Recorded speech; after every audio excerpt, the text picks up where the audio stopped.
So my name is Joe Fernandez. I'm the founder of Klout, and what we do is we measure how influential people are across the social web. We're based in San Francisco, and I think this is a really exciting space right now of people creating all this content. How do you know who to trust? How do you know who to target? How do you know how to navigate this kind of mess of social media? Yeah, great idea for a company. How did you come about the idea for the company and the name? So the way I came about the company was actually kind of crazy. I had jaw surgery in December 2007, and it was 3 months. My jaw was totally wired shut. So even my mom, if I try, she couldn't understand anything I said. So Twitter really became my only real form of communication. Your only friend. Yeah, it was. It was weird. And I'd already been using Twitter, but it changed because it was my only friend. It changed the way I saw it, and it was really amazing to me that the people who trusted me the most, I could instantly tell them my opinion on what I ate, what I read, what movie I saw, and they would do the same to me, and it would have some sort of impact. And this idea of word of mouth is nothing new. We all, our friends tell us what restaurant they went to, and we think, oh, I'm gonna go try that. But it had never been measurable and scalable in any real way. So Twitter was the first time that I saw something like this, and became obsessed with the idea. And while I was still wired shut, it was winter time, and I was in New York and kind of locked in my apartment, started building the prototype of Klout. And so that's really where it came from. And the name, there was no other name. It was when I started thinking about the first thing, even before I kind of started diagramming out what we were doing, I wrote Klout at the top of the notebook page with the K. And so that's always been the name. And I don't know, I'm really proud of our technology and how we've done in the market, but it's funny how far a name will take you.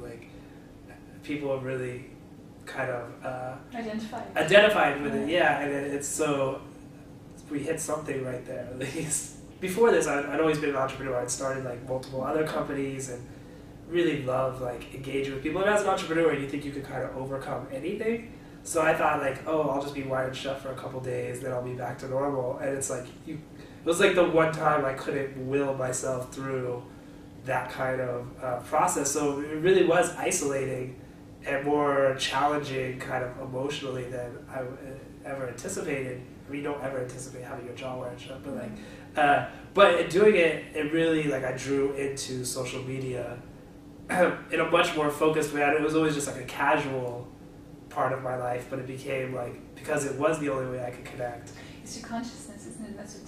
I needed still to connect with people, and so Twitter was it, and then thinking about my background in starting companies were mainly around data, so it was a perfect storm of situations that, and then luckily started building Klout, and then luckily social media went more mainstream pretty quickly after that. So it was kind of everything happened for a reason, and it was the right time. So yeah, but this is especially what I'm hearing at this event today is timing is everything.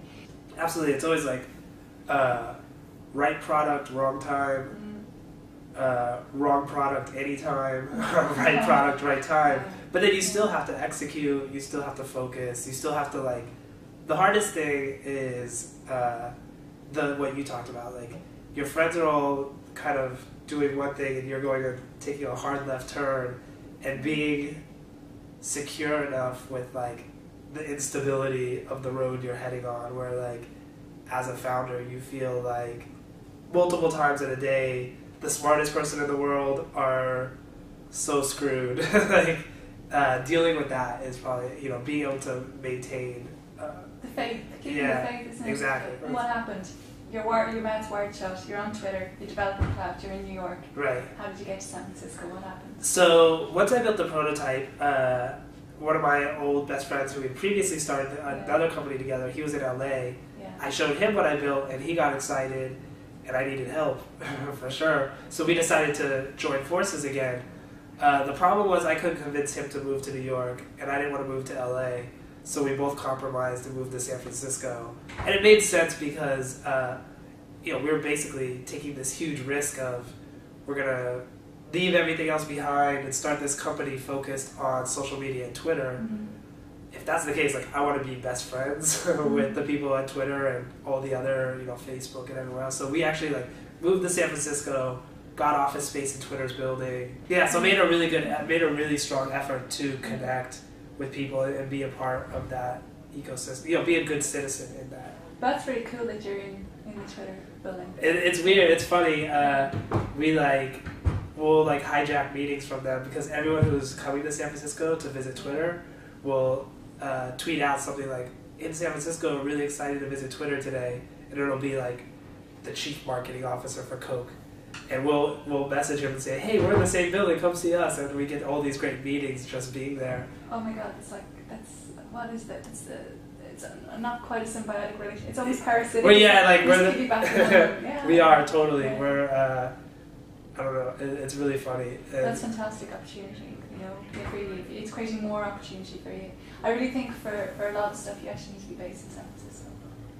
At the moment. For what we do, it would be tough to not be there.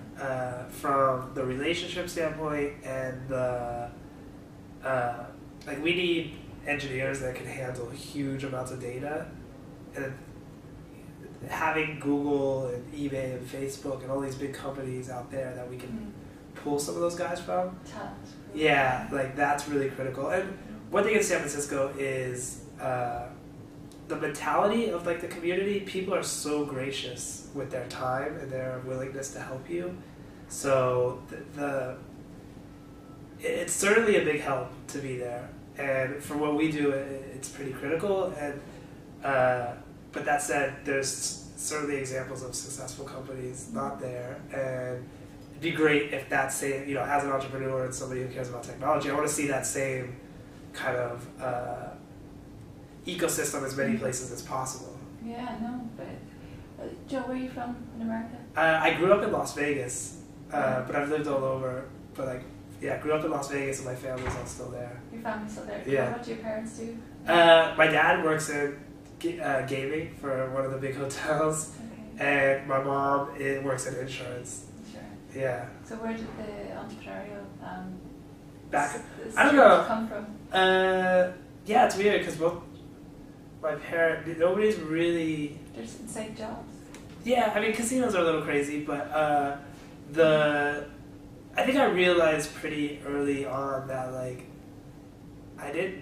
any organization I joined, I ended up having problems. So unless I created the organization, that was the only way it could work. So I don't know. Even when I was 12 and 13, I was buying and selling all the video games in school, I had created. So it's kind of just something I don't know where it came from, but it's there. Yeah, it's a part of you. It has its great points. It's amazing. I get to come to Dublin and meet amazing people. Yeah. But then also I'm driving home at 2 a.m. and there's no cars on the road. So there's sacrifice. Yeah. But I can't imagine doing anything else.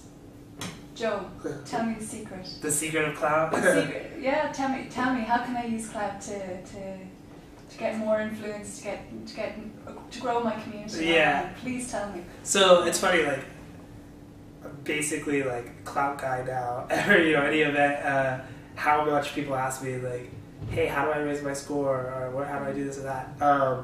And the good and bad is that there's not the keys are, the way you have a high Klout score is consistently creating good content that people engage with.